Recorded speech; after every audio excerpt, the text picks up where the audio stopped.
day in America, kids ages 8 to 18 have an average of 7.5 hours of screen time for entertainment purposes only per day. Over a year, this amounts to approximately 114 days of screen time straight. This doesn't even count for screen time uses for school and homework. It's clear that a problem of overuse of screen time is way too much in children around the world, but this problem is especially exacerbated in the United States. As a nation, it's important to understand how this is happening, why this is happening, and what we can do to fix it.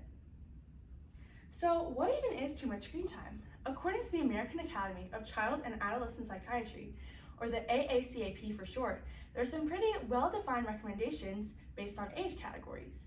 For children ages 0 to 18 months old, the general recommendation is just FaceTiming and video chatting. This is okay, for example, if a parent goes away for a weekend, a young baby can FaceTime their parent, and that's perfectly acceptable. The next age category is from 18 months to 2 years old. For children in this age range, the general recommendation is just to have educational programming with their caregiver present. Then for children ages 2 to 5 years old, the recommendation is to continue this educational programming, but limit it to 1 hour on the weekdays and 3 hours on the weekend. The next age category is just children ages 6 and up. The general recommendation for them is just to maintain healthy habits and just to follow the correct progression for screen time based on age. According to a 2018 study done by the Center for Disease Control and Prevention, a whopping 87% of parents let their children exceed the recommended screen time uses. This problem is way too much. So, how as a society have we gone from no consumption of screens to the mass overconsumption? Just a few decades ago, screens didn't even exist. So, how did kids in America get access to screens at this high level? Well, according to the Pew Research Center for Study, there are a few main reasons. The first one being is that now kids and teenagers especially use their screens and social media as a way for social connection. So now, instead of having real face-to-face interactions, kids are getting the social connection through their very own phones. The next reason for this is that simply parents didn't realize that screens were so bad. Even just 10 years ago, parents had no idea how detrimental screens were for a child's development.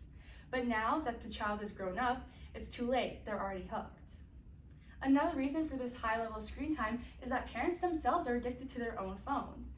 A whopping 68% of parents reported that when they were hanging out with their kids, they felt distracted themselves by their phones. So kids see and copy what their parents do.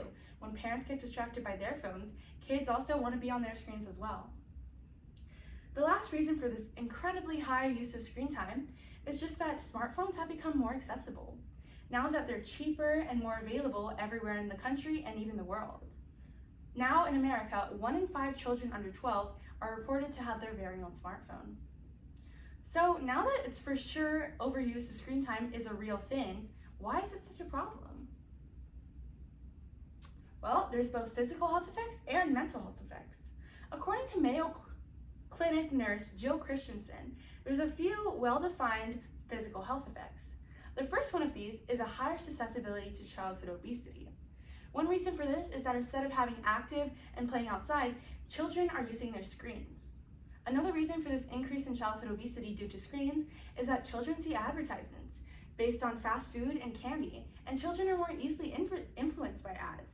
And so when they see this, they then want to go and eat that candy and eat that fast food.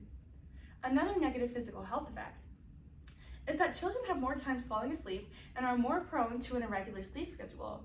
This is because of the blue light from screens. Blue light directly affects brain health and physical health, and so with this irregular sleep schedule, kids' brains can't develop properly. The next physical health effect is that kids generally do worse in school. There's 2 main reasons for this. One is that when they come home and have homework to do, they generally are less focused on it because they have their screens right next to them. And then when these kids are actually in school, they can't focus as well due to the decreased attention span from screens. A last physical health effect is myopia, dry eye, and neck and back pain. This is because kids are hunched over, they're real close to their screens, and then they have physical problems from that. So these physical problems are pretty terrible, but the mental health effects just might be worse. According to the same Mayo Clinic nurse, Jill Christensen, there are also 5 mental health effects. The first one being a higher increase of behavioral, emotional, and social problems. The next mental health effect is a desensitization to violence. This is especially common in kids who play video games. Kids who play video games are more often to see violence in their lives and just be normal to it. Also, when kids that are desensitized to violence experience conflict in their life, they're more likely to turn to violence to resolve these conflicts instead of using their words. Another negative mental health effect that is especially prominent in teens is a lower self-esteem, body issues, and a poor self-image. This is because of the comparison that has happened through social media.